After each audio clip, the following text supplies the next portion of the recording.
दोस्तों, बात जब सूरवीरों की चलेगी तो वीर महाराणा प्रताप व शिवाजी का नाम जरूर लिया जाएगा, जिन्होंने मुगलों के छक्के छुड़ा दिए।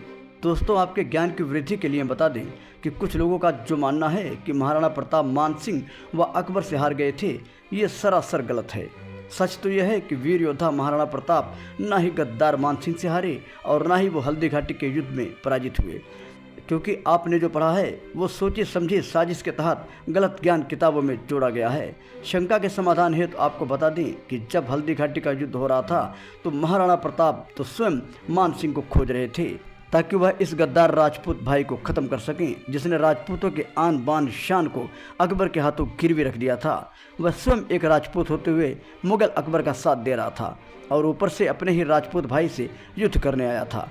जब हल्दी घाटी का युद्ध चल रहा था तो वीर प्रताप ने जैसे ही मानसिंह को देखा तो तुरंत उसकी तरफ ले जाने के लिए अपने प्रिय चेतक को आदेश दिया और फिर देखते ही देखते चेतक अपने दोनों आगे वाले पैरों को मानसिंह के हाथी के ऊपर रख देता है। तभी महाराणा प्रताप अपने 80 किलो भाले से उस पर वार कर देते हैं, परंतु दुर्भाग्य से वह बच जाता है, क्योंकि वह हाथी के ऊपर रखे होदे में छिप जाता है और उसके सैनिक उसको वहां से बचा ले जाते हैं। हल्दी घाटी युद्ध में वीर प्रताप की तरफ से मात्र 20,000 सैनिक थे, जबकि अकबर की तरफ से 50,000 से भी ज़्यादा सैनिक लड़ रहे थे।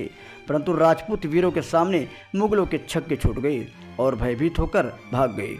इस तरह प्रताप जी की विजय हुई, क्योंकि अकबर जीवन पर्यंत तक प्रताप को बंदी नहीं बना सका और वीर प्रताप ने अपने पिता की हारी हुई सभी क्षेत्रों को पुनः जीत लिया, बस चित्तौड़ वंचित था। इस तरह उन्होंने ताउम्र अकबर की गुलामी स्वीकार नहीं की और उनको अनेक संकट उठाने पड़े, जैसे उन्होंने अपने राजमहल को त्याग दिया, सभी राजसी ठाट बाट को त्याग कर मृत्यु पर्यंत तक जंगलों में ही रहे और उदयपुर, चित्तौड़, डूंगरगढ़, प्रतापगढ़, भीलवाड़ा को मुगलों से पुनः छीन लिया।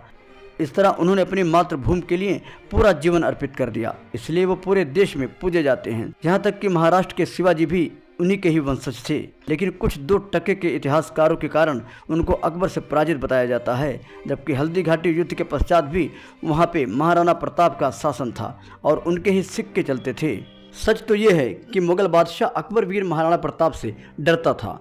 यही कारण था कि अकबर खुद कभी भी महाराणा प्रताप के सामने युद्ध करने के लिए नहीं आया, बल्कि अपने खेमे में सुरक्षित बैठकर युद्ध के लिए अपने सैनिकों को रणभूमि में भेजता रहा।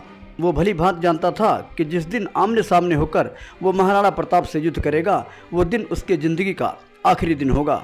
दोस्तों, मानसिंह को क्यों गद्दार कहा जाता है, इसका जवाब है, जब अकबर ने राजपूताने के राजस्थान में कदम रखा तो उससे लड़ने की बजाय मानसिंह भयभीत होकर अकबर की शरण में चला गया। जबकि वो चाहता तो प्रताप और अनेक राजपूत राजाओं के साथ मिलकर उसको पराजित कर देते, परंतु वह बहुत कायर इंसान था। बिना पराजित हुए ही उसने अकबर की दास्तां स्वीकार कर ली तथा अपनी भुआ की भी शादी उससे करा दी।